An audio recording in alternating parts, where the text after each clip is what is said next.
Good day. So you see the thumbnail, so you already know what it is. I was waiting like this, waiting for the upload on, waiting for the notification for Jessie Woo's review of, what was that, episode 6 of Love is Blind. I was waiting, because I wanted to see what she was going to think of all of that stuff. So, I waited and I watched. Then this morning as I was getting dressed, because I tried to watch that live she did last night, I fell asleep on it. I was tired. I fell asleep, woke up this morning, didn't sleep well, kept waking up several times throughout the middle of the night. And each time I kept turning on that live, trying to replay it. But I finally got through it and listened to the whole thing this morning. And with that live, I just can't see Tyler no different than just a con artist. A big scammer. And if you were in that live, you already know some lady named Ricky something over on the TikTok ruined the outcome of Tyler and Ashley's story for us. But I'm not going to ruin it for anybody that's looking at this. I'm not even going to mention what she said. All I'm going to say is that he's a scammer. He's a scammer. And somehow, part of me wishes I never would have even, I love Jessie Woo. I love her commentary. I like how she breaks things down. But I really wish I didn't watch that live now. I really wish I would have just fell asleep and forgot about it and didn't watch it until after I watched all these next several episodes or whatever. But anywho, episode 7. They're all still in Cabo. They all go do an excursion. Tim and Alex, they did an excursion. They was driving. It was a bridge they had to go across. And that bridge symbolized them crossing a rough area in their relationship. And moving past it, he was like, just stick with me. As long as you don't look down, it's going to be like that bridge. Don't look down, don't look in the past. Go from today on. We're going to make it through. He decided he was going to come back to the room with her. They was going to try to make it work and everything. She was like, so you going to want to meet my family and everything? He was like, yeah. So, that's good for them. Steven and Monica. I forgot what the excursion was, but I didn't they was they was somewhere, they was, I don't know, were they sitting on the patio of their suite or cabana or whatever, but they were talking. Side note, that resort they were at, it looked a lot like the Hard Rock Resort and Spa that's in Maya Riviera, Mexico. My cousin got married there. The way it's set up and the blue roofs, and then it was like some that had the red stuff, like that red mud, red clay roof. It looked like that a little bit. But they were talking, and she was talking she was saying all these labels that he had no idea what they are. And she was like, I'm not saying I'm materialistic or anything, but I just want to feel special. And I was just like, but you know you sound materialistic. That's why you say what you said. I'm really starting not to like her. And Jessie calls him Oluwa Steven, because you know Nigerians, then they be like, Oluwa, that's the beginning of their names. Babatunde, Yetunde. Babatunde is first grandson, I believe, or first son. Yetunde is first granddaughter, or something like that, or first daughter. I know because there's a Babatunde and a Yetunde, and my favorite person's family because she married a Nigerian person.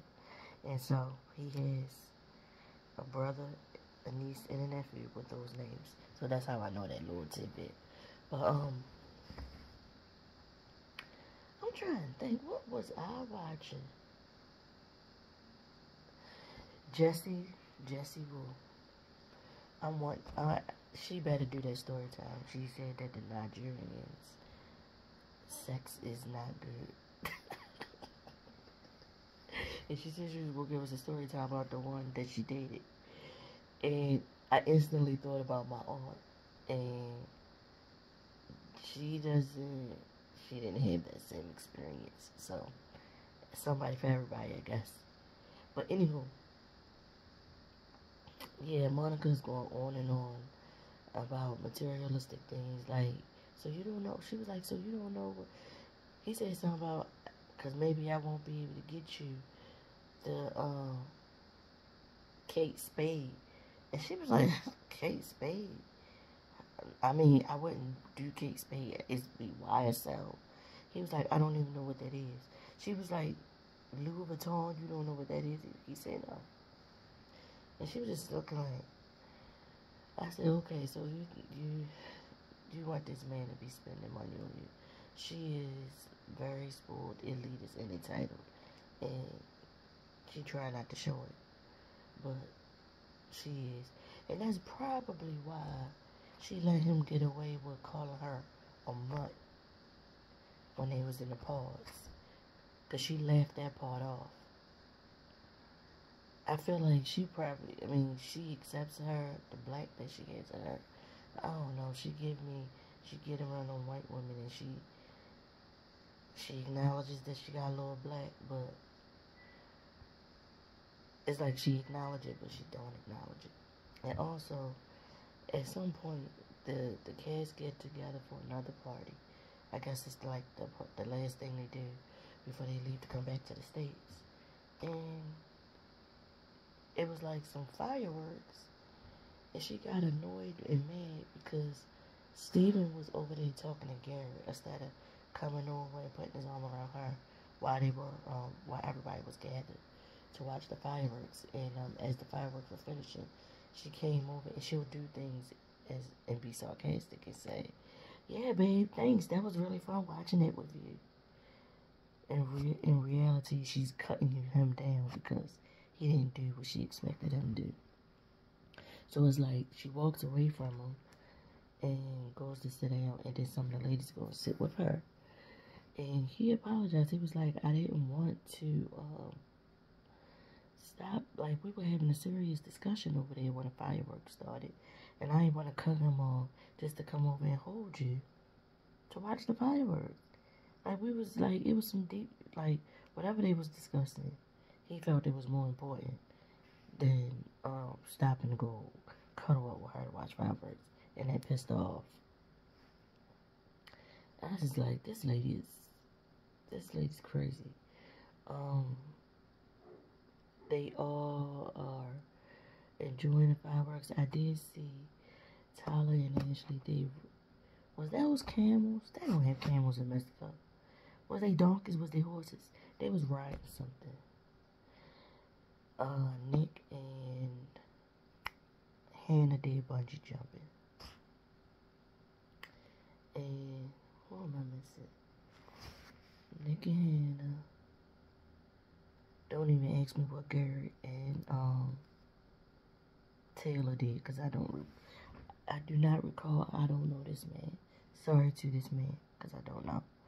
But they all come back to the States, to their little apartments where they're going to be staying. And the apartments must be in D.C. or the surrounding area. And I'm going to get to how I know why that it is that way. So when they get home, we see Nick and Hannah.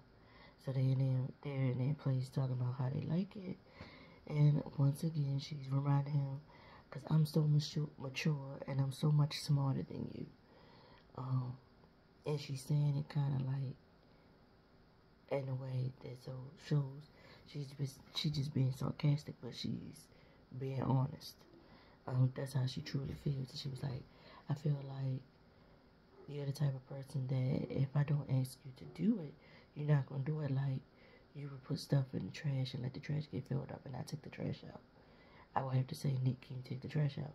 He said, so you just think I'm just gonna be walking around here bed at night, basically going sound being dirty and lazy? Why? And then she said something about she got a dog. He said, yeah, I'll walk the dog sometimes. And she was like, no, every day. It's gonna be your job. What? That's your dog that you had before you came on this experiment, man. What are you talking about? So I'm like, Hannah, you act like, because she even said, because I'm more emotionally intelligent than you. She said, I'm just more intelligent than you. That's what she said. And I'm like, there you go. You still cutting him down. Still saying the slick stuff. Then he talked about responsibilities like cooking and stuff.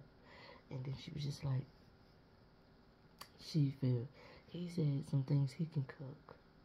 And then that's when she was like, I make a mean bowl of cereal.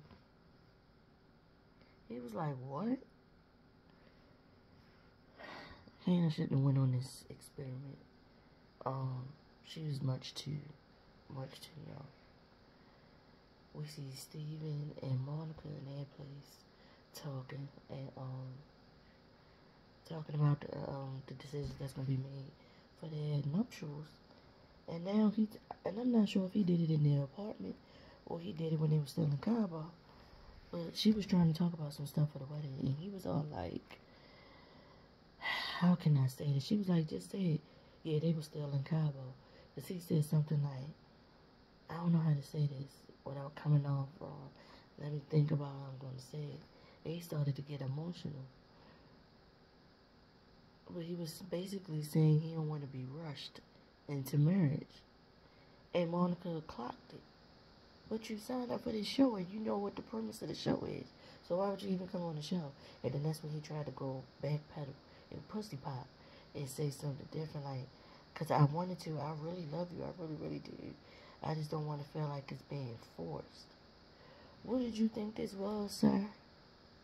What did you think it was?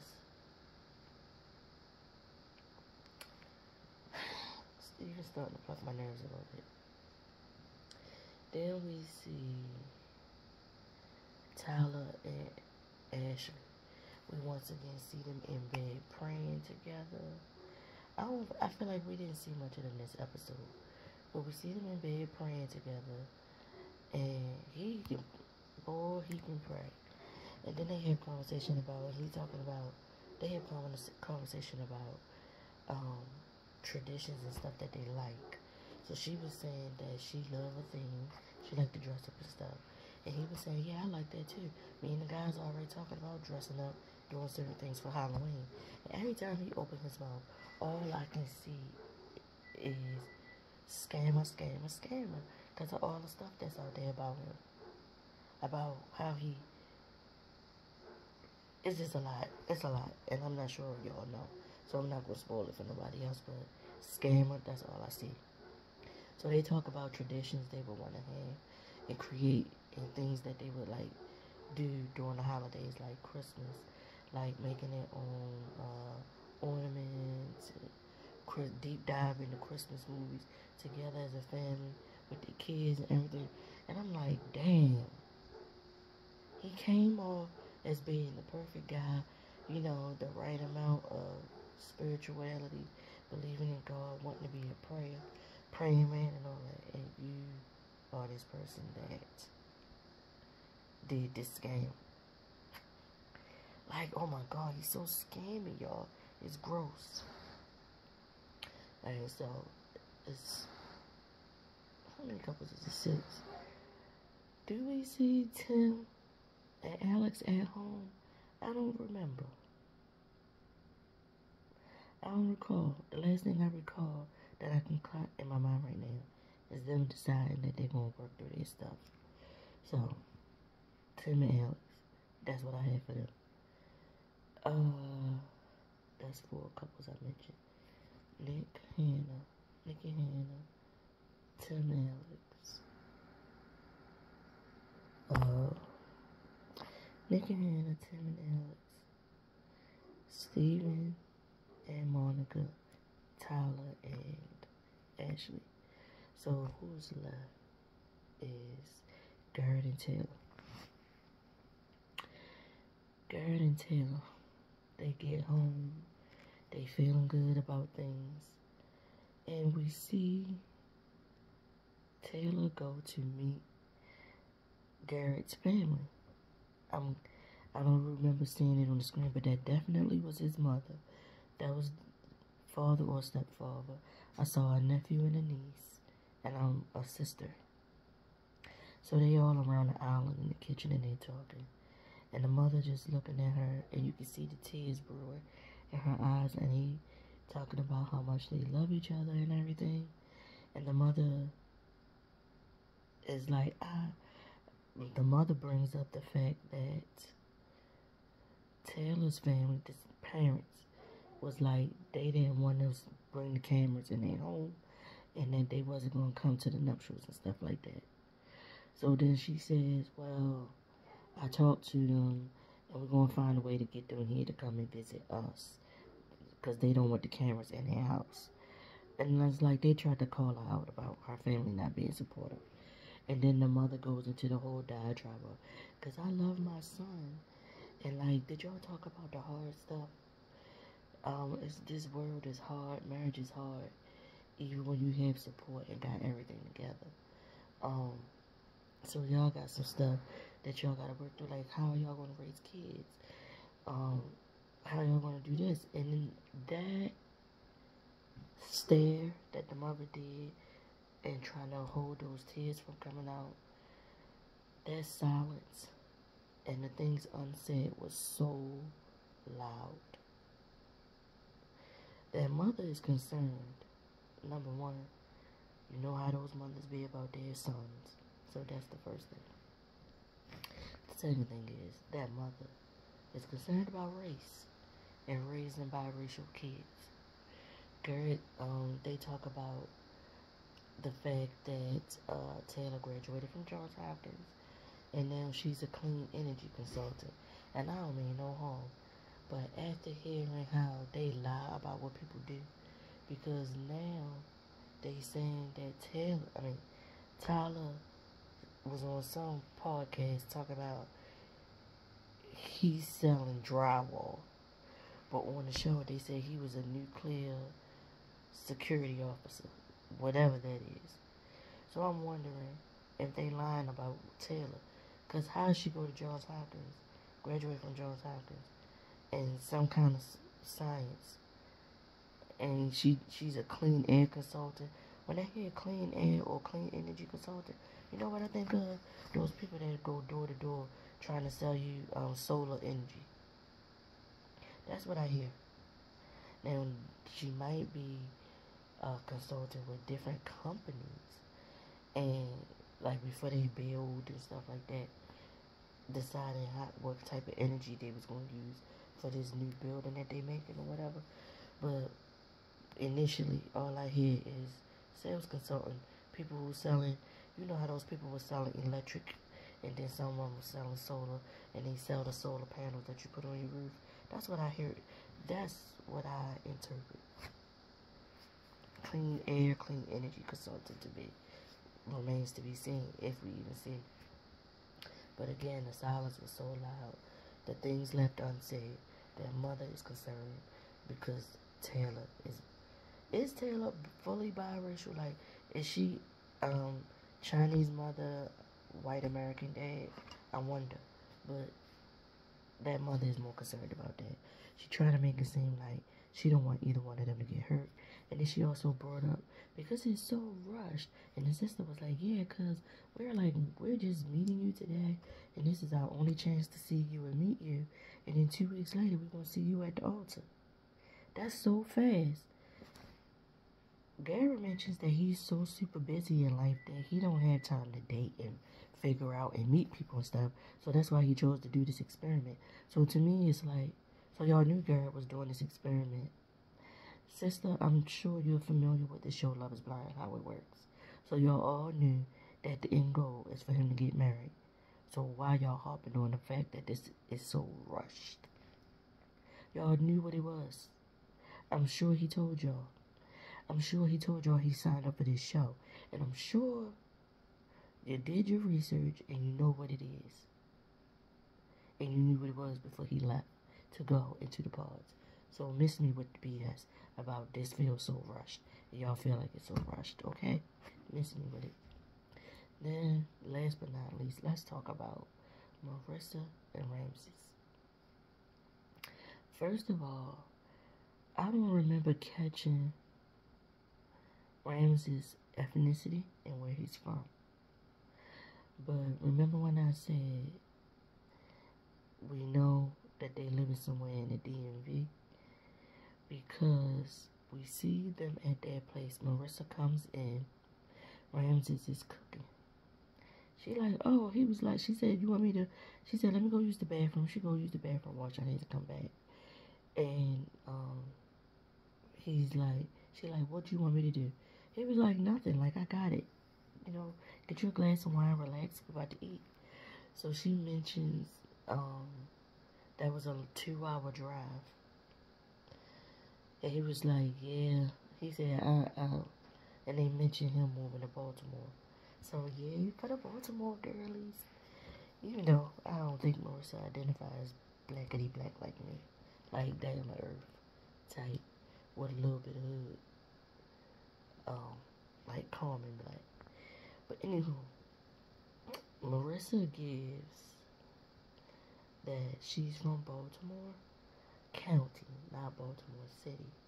If she is from the city, she, for those that don't know, the way Baltimore is made, some parts of the county, but mostly in the city, it's the city of neighborhoods, meaning that you could be in an area that's like this, from this street to this street to this street, all of this is decent.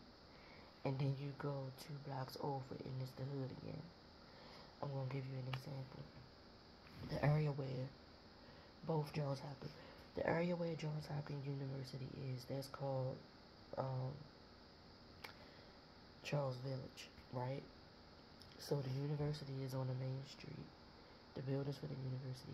Across from there is so many different, like, apartment buildings. It's actually a hospital called Union Memorial Hospital. And there's it's an area with a lot of row homes all around that area, right?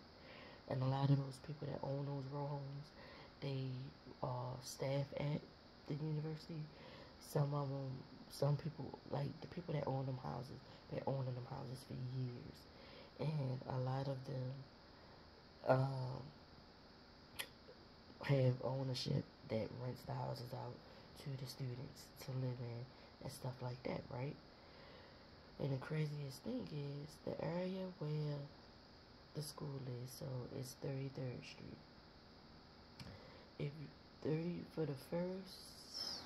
If you're driving eastbound on 33rd Street, because Charles Street, the school is at Charles and 33rd.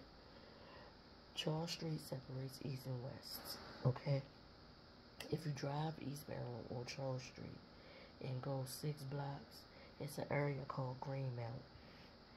It's the hood. Greenmount and 33rd is the hood, okay? Like, it's the hood. But just down the street is Johns Hopkins University. That's what I mean by Baltimore, the city of neighborhoods. As a matter of fact, it also borders on a street called University Parkway, which is 2 long blocks from the 33rd Street. And 33rd and University run the same way. At some point they meet just before they get to the Greenmount Avenue area, right? When you get to University Parkway and Charles Street, it's nothing but condos. It's these really big, pretty houses, mansions and stuff when you drive up that area of Charles Street. But again, Greenmount is one street, but once it get past 39th, it turns into a street called York Road, but it's the same street, right? You drive up there, and I noticed it maybe 5 months ago. Riding down Greenmount, if you drive it, riding down York Road before it turns back into Greenmount, if you drive southbound and you look out the right hand side, you can see there's a big brick wall going straight down. There was like an elementary school off of York Road, like 1 block behind York Road. There was an elementary school. I don't think they even use it. But once you pass that elementary school, you can see that brick wall going all the way down till you get to 39th Street. And that's because they want our black asses kept out of their neighborhood where they got these big houses. They like mini mansions, okay? So, again, if you're driving up Charles Street past Norton University Parkway, that's where you see all those houses. And they are blocked from the Greenmount/York Road side by that big brick wall. There's no way to drive in to their area from that street at all. You gotta go up Charles Street, and you gotta turn down certain little side streets to get in there. And I feel like when you get down in there, it goes like in a circle and comes back out. It's like one way in, one way out type thing to keep you out of the area. So that's my lesson on how Baltimore's set up. But Marissa gives me that she excuse me, grew up in an area like that. That's what she gives me. Or she in Baltimore and she lives like in one of the high rises that they didn't convert it, old buildings downtown into high rise and loft type apartments. That's what Marissa gets, unless she lives in the county. But again, she complains about the long drive, the 2-hour drive. Ramses was like, yeah, I'm going to move to Baltimore to be with you. And she said, yeah, he was like, yeah, because I don't think this will work. Or I forgot who said it, but one of them said, yeah, this relationship definitely wouldn't work if one of us, if you didn't move to Baltimore. So they sit down to eat the food that he made. She said it looked so good, smelled so good. They zoom in on that chicken, and it was still pink. Like the center of it was still pink, and it was white around here, and still pink in the center. And it was some kind of noodles. It looked like he tried to make like some like Thai or ramen or something, because he had soy sauce in it. And she bit into it, was like, oh my god, these noodles, babe, they're severely al dente. And I was like, al dente, that's how you pronounce it? I thought it was al dente. And they started laughing. So they started talking about the wedding, and they decided that they was like trying to decide, do they want the officiant to be spiritual, because she had some questions about religion. He grew up heavily engrossed in religion, Christianity, and they don't want their wedding to reflect that, because she's questioning, and he's walked away from religion.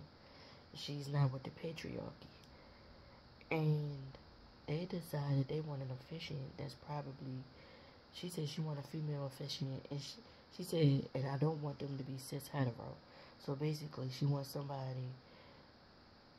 female officiant that's gay, part of the LGBTQ, I'm guessing. But they did decide that he was like, his mom gonna have a fit if they don't have no element of Christianity in their wedding ceremony. And she was like, but the wedding is for us, but I do understand trying to appease your parents a little bit, or appease our moms just a little bit. So they get into her whole military stuff and her beliefs and everything. And during this conversation, I realized that's why she chose Ramses instead of choosing Bowden. Bowden is very patriotic. He was a really, really nice guy. but he's super patriotic. And she don't believe in the patriarchy. Well, I don't know. Because she starts off saying she got to the point where she worked on the ship, she was in the Navy, and she would press the button to make a missile go out and blow up a plane, blow up an area. She don't agree with the way the U.S. military has gone over and basically destroyed communities, countries, neighborhoods, and everything in other countries. Well, I said countries. She says that she don't agree with it. She loves and cares about the actual troops and the men and the women that are in the military. And so Ramses was like, but you signed up for it. And she said, I feel judged, Ramsey. He said, I'm not trying to make you feel judged, but you signed up for it. And when he kept saying you signed up for it, I'm thinking to myself, but Ramsey, remember, most people that join the military is the poor or working class people that can't afford college. And most times they signing up at 17 and 18 years old. Which means they are naive. They don't know what they actually signing up for. And in this moment, he mentions what the U.S. military did to his country. And I'm like, dang, did he ever say what country it was from? Because I'm sitting here trying to figure it out, and I don't know, and I don't remember singing it. Unless that was a scene that I wasn't looking at the TV screen for, whatever.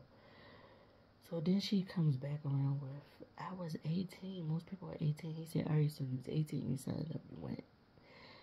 And then you came back, you stayed in for 8 years. And then she also mentioned that she had, she'd been out of the military for 2 years. Most of her friends and everything was military. And she trying to get herself out of that brainwashing.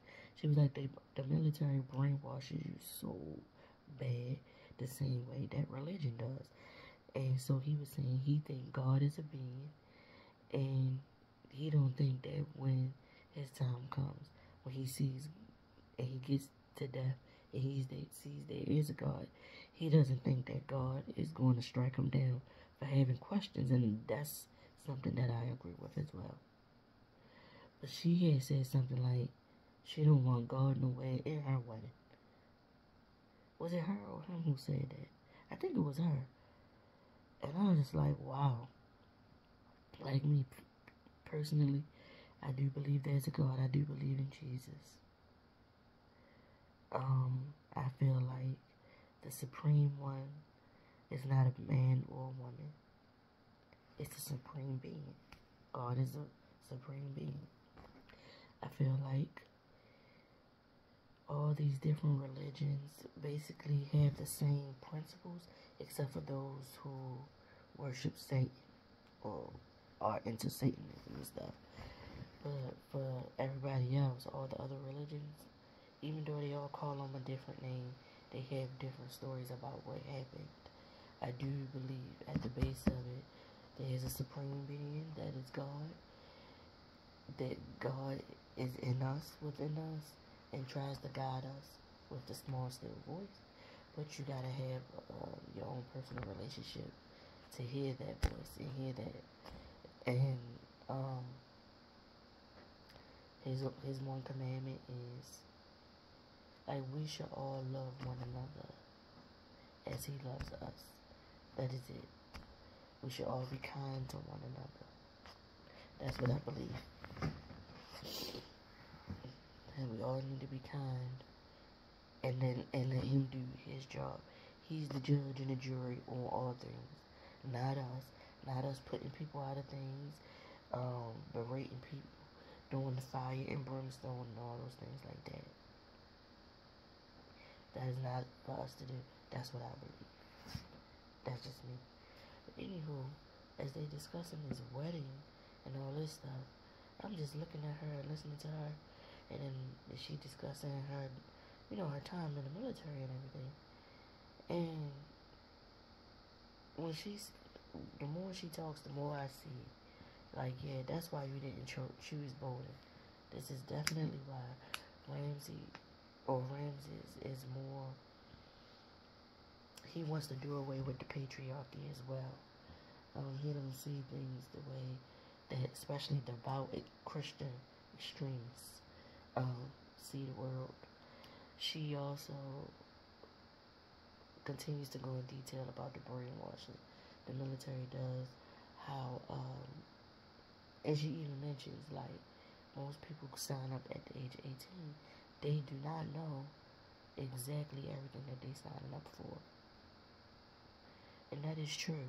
But for some reason, Ramses, from what we see, it's like Ramses not computing that in his mind for whatever reason.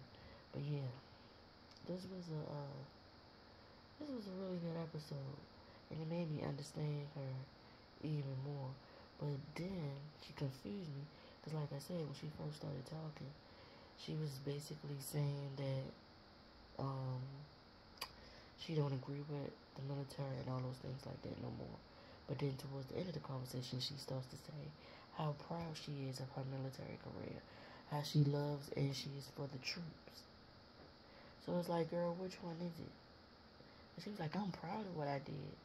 But you just said you couldn't do it no more, that you didn't like it, that you felt like they brainwashed you, and you wanted to get as far away from that as possible, which is why you chose Ramses as your partner. Which one is it, Marissa, baby? Which one? And with that, that's episode 7. I'll see y'all next time.